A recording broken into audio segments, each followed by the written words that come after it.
Wesh les gens, c'est Revive, et bienvenue dans cette review du manga le plus bordéliquement génial de tous les temps, j'ai nommé The Jojo Lands. De retour après cette petite pause qui a fait du bien. J'espère que tout va bien pour vous. Pour ma part, je suis pas mal pris par les événements perso et surtout les cours. Mais je bosse sur un jeu trop cool, inspiré d'une licence géniale, que j'ai hâte de vous montrer. Petit indice, j'espère que vous aimez les vampires. Et Yoshitaka Amano.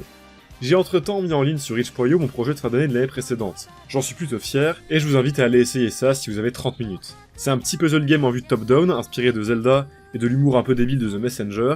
N'hésitez pas à me donner vos retours. J'étais comme d'hab en charge du game et level design, et je me suis aussi occupé de l'écriture et des cinématiques. Quant à YouTube, j'ai donc pris un peu de distance en dehors des reviews. Mais ne vous inquiétez pas, j'ai toujours de belles idées en tête que j'aimerais réaliser tôt ou tard. Simplement, maintenant, plus de promesses ni d'annonces, tant que les projets ne sont pas à un stade assez avancé pour que leur sortie ne fasse pas de doute. Attendez-vous d'ailleurs à ce que la prochaine review sorte en retard, en tout cas plus que d'habitude, car c'est la période de concours pour mon master de game design, comme l'année dernière. J'espère le réussir cette fois. Si jamais, comme l'année dernière, c'est trop la merde, je sortirai à nouveau 2 reviews en une, en janvier ou en février, mais ça sortira dans tous les cas. Comme ça, vous êtes prévenus. Bref, sans plus attendre, retrouvons donc notre manga préféré. Pas énormément de news ce mois-ci, mis à part la sortie du tome 6 de The Jojo Lands et du Jojo Travel Guide en France. Je me suis toujours pas penché dessus, mais comptez sur moi pour vous faire un retour très vite, quant aux évidentes bêtises delcouresques que ces ouvrages contiendront. Et quant à SBR, une date pour mars circule sur les réseaux, mais ça sort un peu du cul, et tant que rien ne sera officiel, ne prenez pas ça pour argent comptant. Côté Jojo Lands, voici donc la cover du chapitre 30, vraiment sympa avec cette nouvelle pose de Jojo, et cette compo en mode moitié Jojo avec sa pluie à gauche, moitié décor hawaïen typique, ça donne des vibes de vacances d'été et d'aura farming nonchalant en plein novembre très froid, qui font sincèrement du bien. La catchphrase « Ce n'est qu'après la pluie que le ciel est au comble de sa beauté » vient agrémenter tout ça de poésie. Quant à son petit nom, il s'agit de West End Girl partie 1. Ouais, bon, la partie 2 sera la dernière, je pense, il a tardé à apparaître le nom. C'est étrange, mais c'est pas grave, les précédents chapitres avaient des noms assez géniaux, et il faut bien répartir les arcs de façon claire tôt ou tard, alors je capte. Allez, sur ce, il est temps de foncer dans ce yacht, pour emprunter la montée menant plus vite que jamais, au climax de cet incroyable arc qui nous suit depuis presque un an. Eh ouais, déjà.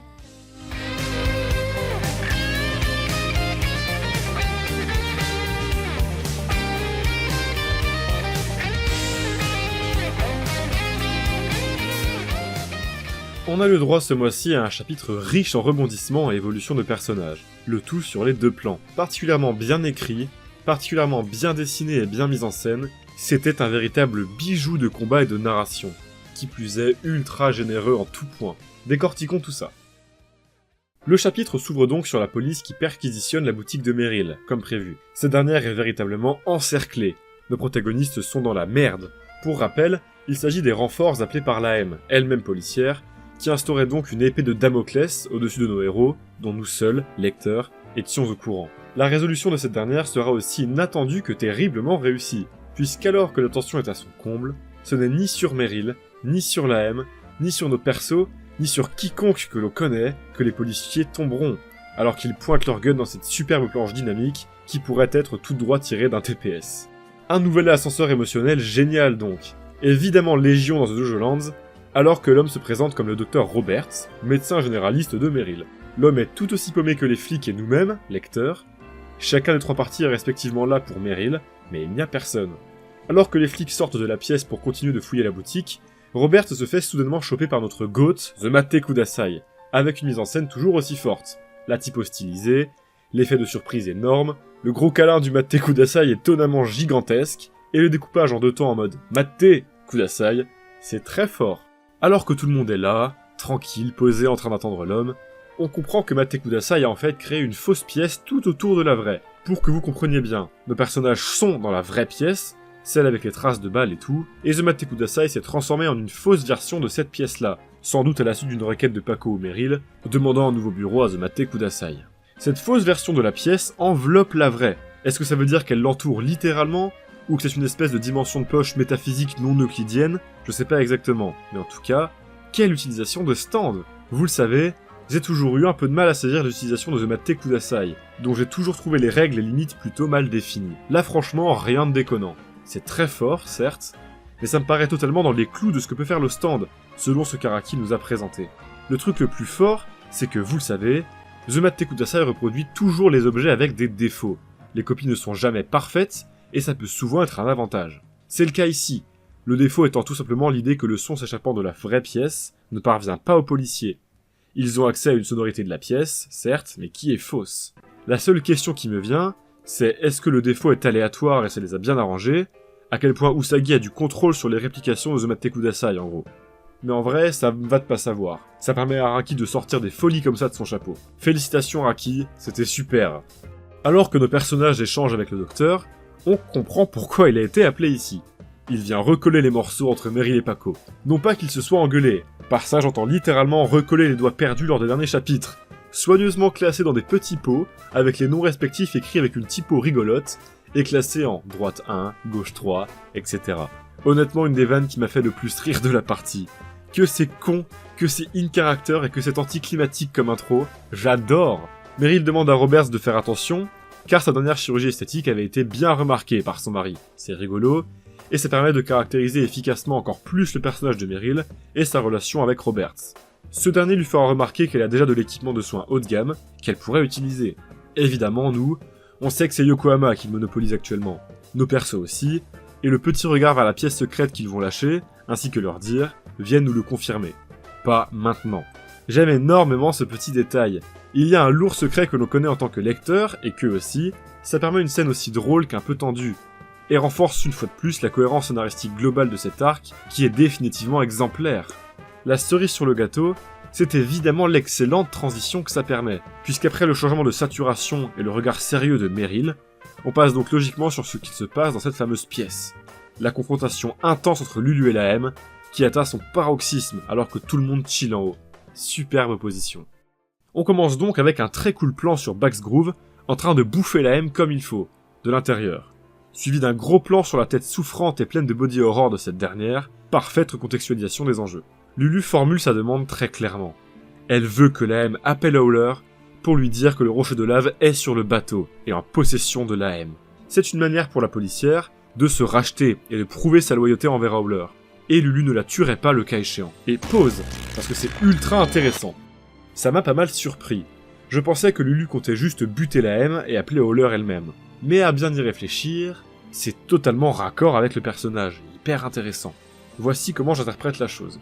Si Lulu veut éviter au maximum de tuer la M, c'est car elle a perdu trop de gens. Elle est profondément seule, perdue, et vient de subir une nouvelle perte avec Bobby. Aussi antagoniste a été son interaction avec la M, elle s'est un peu attachée, et préférait faire en sorte, en tout cas, de ne pas perdre de nouvelles personnes, dans la mesure du possible. Car on le verra après, elle sera finalement contrainte de la tuer. Lulu, c'est une petite fille qui, malgré son statut qui reprend le dessus quand il le faut, agit avant tout comme une petite fille perdue, seule et triste, dans un déni profond quant aux gens qui l'entourent, qui ne lui portent sans aucun doute pas autant d'intérêt qu'elle leur emporte. On a donc encore une fois une petite ligne de dialogue paraissant anodine, mais qui a d'énormes implications, faisant briller une fois de plus l'un des personnages les plus marquants de la partie, qui, j'en suis certain, continuera de s'imposer comme tel. Quant à la M, elle est déterre et ne va pas lâcher. Folle de rage, elle va tirer des énormes rafales partout dans la pièce, au cours de planches franchement superbes. La bouche qui part en couille, le dynamisme du découpage et des plans, les trajectoires de balles arakiesques toujours aussi classe. Un bonheur. Elle affirme ici sa volonté de trahir Howler, et de rester fidèle à Kay, et ce, dans quoi elle s'est lancée, caractérisant une fois de plus un personnage loyal, mais uniquement à ceux qu'elle aime, et en qui elle a confiance.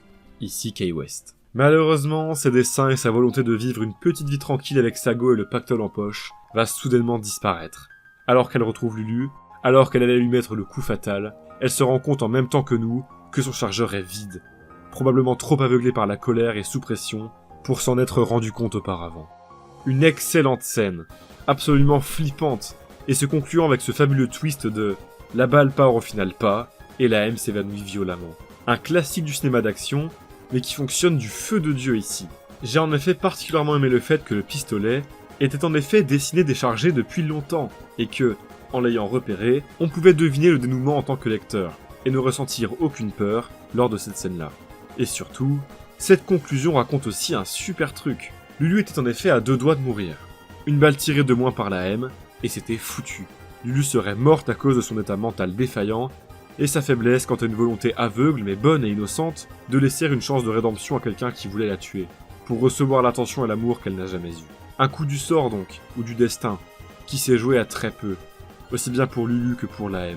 Est-ce que The JoJo Lands intégrerait aussi un peu cette idée de destin en toile de fond, comme le faisait Golden Wind? Vu tout l'accent mis sur les mécanismes, le contrôle de la causalité, ça ne m'étonnerait clairement pas. Hyper hâte de voir où est-ce qu'on va aller avec tout ça. C'était en tout cas intense, violent, rempli de rebondissements et de superbes évolutions de personnages. Quelle confrontation! Qui se terminera donc avec la mort, ou à minima le coma, de l'AM. Et ce regard fort de Lulu mêlant peur, soulagement et dépit, synthèse de tout ce qu'on a relevé jusqu'à maintenant donc. L'AM est finie. Lulu ne pourra plus rien tirer d'elle. Et même si c'est triste et qu'elle aurait aimé que ça se passe autrement, elle va donc devoir passer à autre chose instantanément et appeler Howler pour s'assurer du bon déroulé de la mission. Que c'est triste encore une fois. Dites-moi si vous interprétez Lulu de la même manière que moi. Au vu de tous les éléments qui vont en sa faveur depuis l'introduction de Lulu, je pense mon analyse plutôt juste au global. Mais je vais peut-être un peu trop loin sur certains trucs. Quoi qu'il en soit, elle va finalement appeler Howler au cours de cette superbe planche vue de dos devant le fait accompli, avec le retour du cultissime Tolulululu. Petite rêve qu'on apprécie bien. Calmez-vous les théoriciens du complot du rocher, Lulu et Howler c'est pas Doppio et Diabolo. Intéressant par contre, Aka Howler est pour la première fois romanisé avec un H à Aka. Je trouve ça moins beau. Et c'est le deuxième changement de romanisation nul après Toru qui devient Toru. T'as un souci avec tes antagonistes, Araki?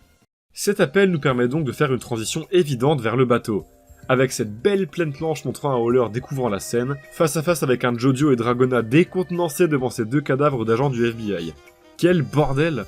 Alors que Dragona est en PLS, se disant que Howler a remarqué leur couverture, et qu'il ne signera donc jamais les documents, ce dernier constate l'ampleur du bordel, tiquant particulièrement sur Yokohama menaçant de jeter l'agent, en sang, à l'eau. Géniale planche montrant toute la scène vue par les yeux de Howler, notamment ce Jojo faisant un super photobombe, il y a vraiment de quoi faire des TP avec ça. Planche venant donc foutre le dernier clou dans le cercueil de « c'est la merde », Howler est là, il va agir. Il n'est plus qu'une question de temps avant que le téléphone sonne qui plus est, nous on le sait, alors on redoute d'autant plus ce qu'il va se passer. Cependant, Jojo, l'homme de la situation une fois de plus, va venir nous rassurer en même temps que Dragona. Howler ne sait toujours pas exactement ce qui se passe. Pour l'instant, il évalue la situation. Rien ne dit que leur couverture est brisée, et qu'ils seront incriminés pour tout ce bordel. La priorité, c'est alors de profiter du bref temps que met Howler pour checker la scène, afin de se débarrasser vite de l'ennemi qui les attaque. De cette manière, la lave sera à nouveau leur possession quand Howler passera à l'action, et tout se passera bien. Il signera ses documents. J'adore! Ça permet de réaffirmer une fois de plus Jojo comme le leader charismatique et sûr de lui qu'il est, et d'instaurer une immense tension pour la suite de la scène, tout en refocalisant l'action sur Key West et la récupération de la lave. Une superbe manière de tourner cette situation bien bordélique et remplie de camps antagonistes pour Araki. Il faut faire vite. Alors que Jojo dit que tout se passera bien tant que la lave sera entre leurs mains, Araki nous gratifie d'une superbe double planche, rappelant la situation de tous les camps, tous cherchant à mettre la main sur la lave. J'aime tellement cette tension antagoniste, avec les différents niveaux de compréhension de la situation que chaque camp a, ça pue le climax. La dernière case représente d'ailleurs un Howler s'apprêtant à répondre au téléphone, signe d'une chose que l'on sait bien, nous, qui avons toutes les connaissances, il va savoir où est la lave. Il aura le pouvoir de mettre fin à ce bordel, pour ses intérêts à lui. Génial. Alors que notre cœur bat à 100 à l'heure, on sera coupé par un Charming Man expliquant le fonctionnement exact de Big Mouth Strikes Again. Tout part en effet d'une capacité innée de Charming Man et des habitants de son village, comme expliqué dans le chapitre 22. Cette peau sablonneuse leur permettant de résister à la chaleur. Quant à son stand, il lui permet de manipuler cette peau. La plus profonde couche de sa peau sablonneuse, son derme, va petit à petit être poussée vers la surface, son épiderme. Au cours de cette ascension, durant d'ailleurs 45 secondes, son épiderme devient de plus en plus dur, se transformant donc au final en des petits grains de pierre qu'il déplace sur la couche extérieure de sa peau, pour se déguiser, se fondre dans le décor, esquiver des attaques, etc. vous le savez. Encore une fois, un Araki qui se base sur des vraies caractéristiques physiques et scientifiques pour rajouter une couche de fantastique qui régale. Le genre d'explication absolument pas nécessaire, mais c'est justement ce qui fait que c'est génial, et qui rajoute de la crédibilité à cet univers. Quoi qu'il en soit, pour rappel, l'homme avait chopé par le col l'agent sur lequel était West End Girl avec le rocher, pour tenter de le récupérer. Profitant de le tenir au-dessus de la mer, il va utiliser son stand pour exploser le casque de l'agent, et exposer le stand ennemi, se trouvant sous le casque, avec le rocher bien visible.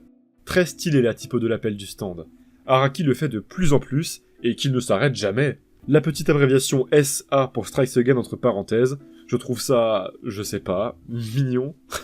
Kay, regardant la scène de loin, est visible sur cette petite case en biais faisant toute la hauteur de cette double planche magnifiquement découpée, induisant que Kay observe la situation, va donner aussi à son tour des détails sur son stand ainsi que sur son plan d'action. Bon, toujours sans expliquer pourquoi il avait l'air de se manifester en plusieurs exemplaires, ou en tout cas de se diviser dans le chapitre 28, mais bon soit, on prend quand même. On est donc sur un stand de longue portée, sans trop de surprise, en l'occurrence 25 mètres, ce qui n'est pas mal du tout. Elle dira qu'elle ne peut attaquer que depuis un interstice, et ça c'est hyper intéressant. Ce que j'en comprends, vous me direz si vous aussi, c'est que le stand ne se sert pas juste des interstices pour s'y déplacer en mode sneaky. Il en a aussi besoin pour attaquer. Attaques qui prennent la forme de compression ou d'éjection depuis un interstice, en se servant de ses petits bras tout mignons. Étant donné que tout ce qu'on nous a montré jusqu'à maintenant étaient des attaques provenant en effet d'interstices, alors c'est pas déconnant. Pour son intro, le stand attaquait Jojo avec ses bras alors qu'il sortait de l'interstice de la valise. Dans le chapitre précédent, il a compressé la tronche de l'agent en étant dans l'interstice de son couvre-chef. Ça se tient.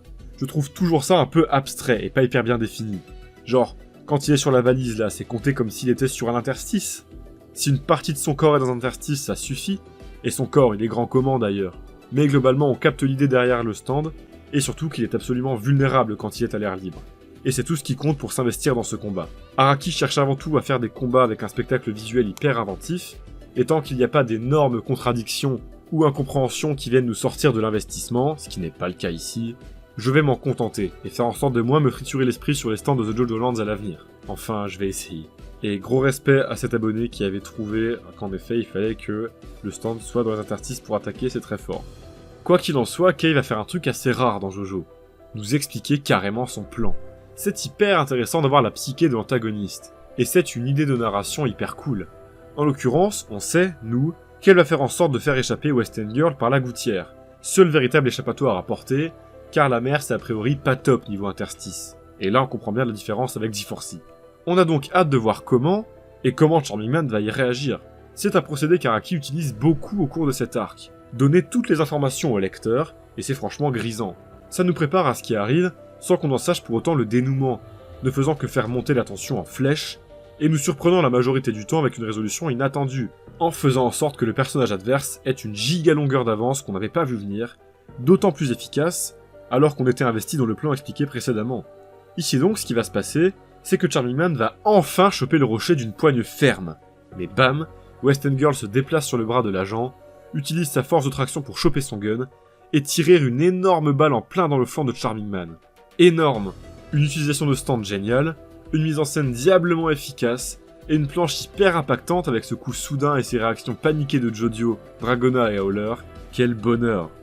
Mais pas le temps de respirer. Alors que cette fois, c'est en se demandant ce qu'il en est du sort d'un Charming Man effondré, et si Kay a réussi à choper la lave que notre cœur bat à 100 à l'heure, on repart avec une très intelligente transition sur Howler, et cette épée de Damoclès qui s'apprête à s'abattre sur nos héros, le coup de fil, faisant encore plus monter le rythme de notre pauvre petit cœur.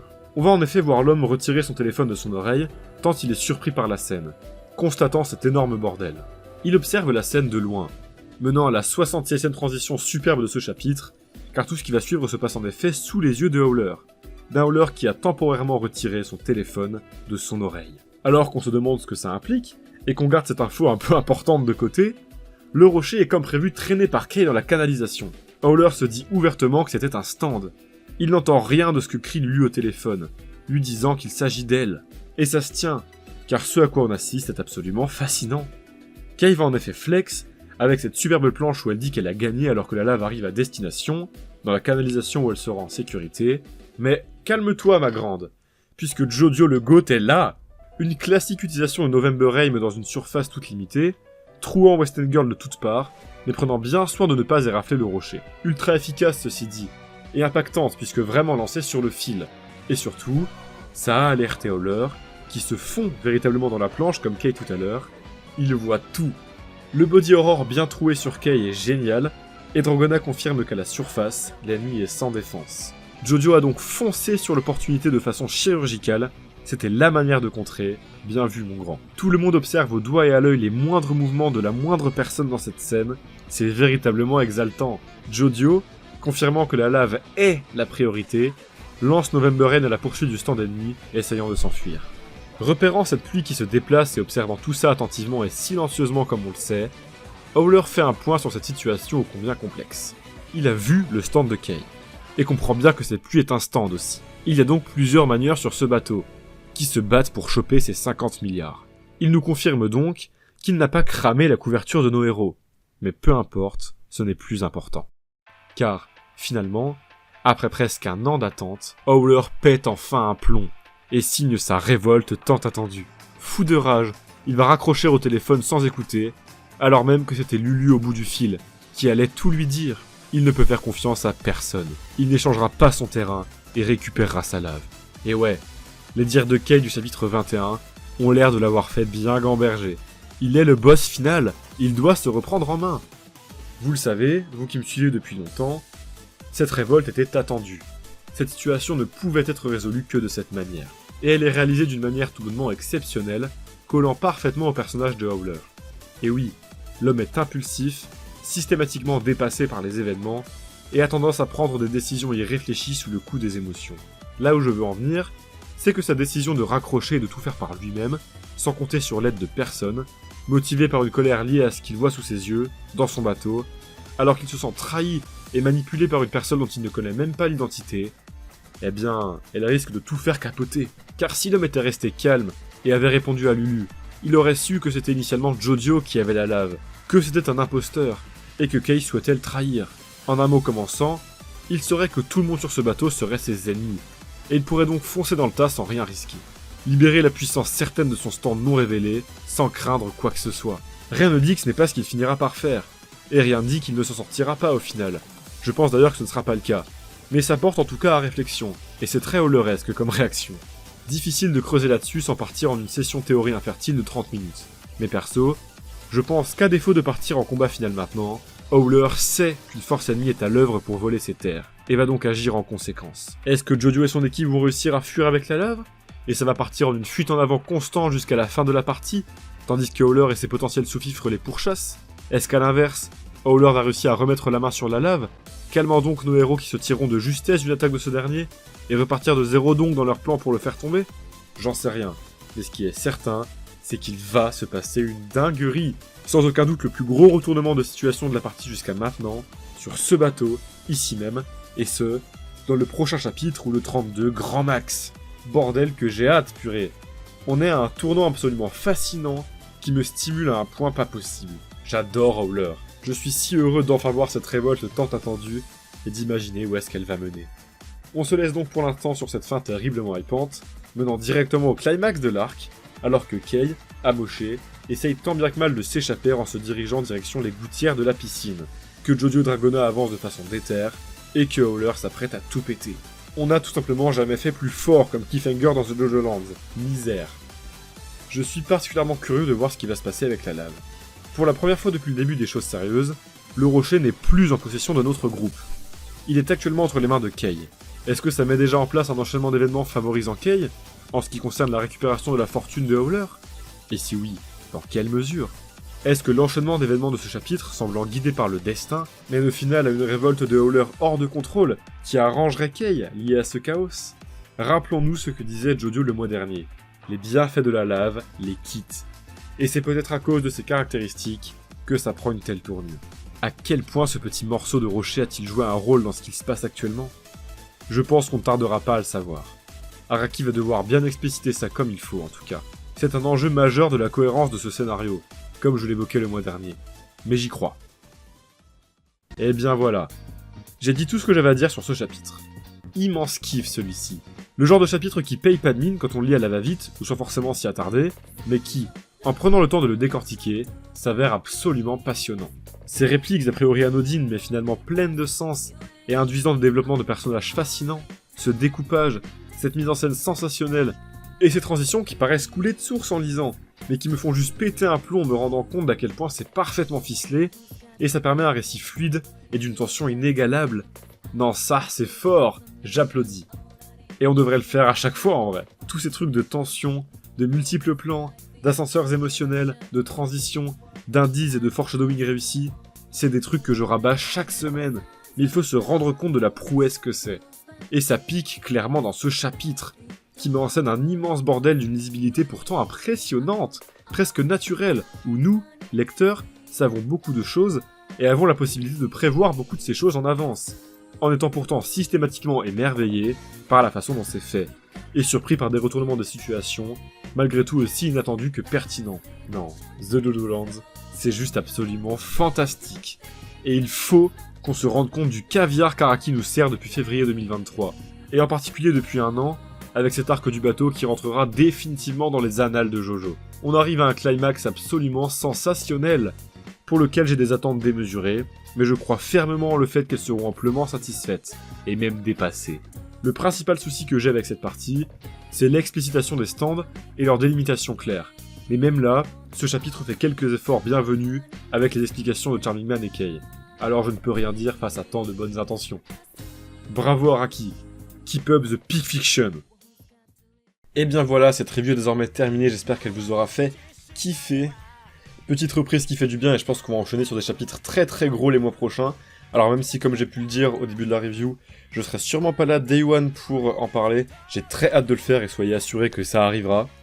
N'hésitez pas bien sûr à mettre un commentaire pour me dire ce que vous avez pensé de la vidéo et du chapitre, c'est hyper cool comme d'habitude de discuter avec vous, de liker si vous avez aimé la vidéo et surtout de la partager et de vous abonner, c'est vraiment ce qui fait vivre la chaîne et qui me régale. Merci d'ailleurs aux 16 000 abonnés, voilà c'est très long à monter, mais quand il y a un palier ça fait plaisir et je m'en plains pas. Merci évidemment à tous les donateurs réguliers qui me régalent malgré la régularité des vidéos qui, elle, l'est un peu moins qu'eux, mais vraiment merci. J'espère que vous vous éclatez sur Black Ops 7, sur Inazuma 11, sur je sais pas quel jeu, sur le DLC de Night Rain, sur Metroid Prime 4, sur Octopath 0 quand ça sera sorti. Il y a trop de trucs qui sortent en ce moment, c'est une galère. Mais bref, je vous souhaite en tout cas une bonne soirée, une bonne journée, un bon appétit, ce que vous voulez. Et n'oubliez pas que The Jojo Lands, c'est quand même vachement bien. Et oui.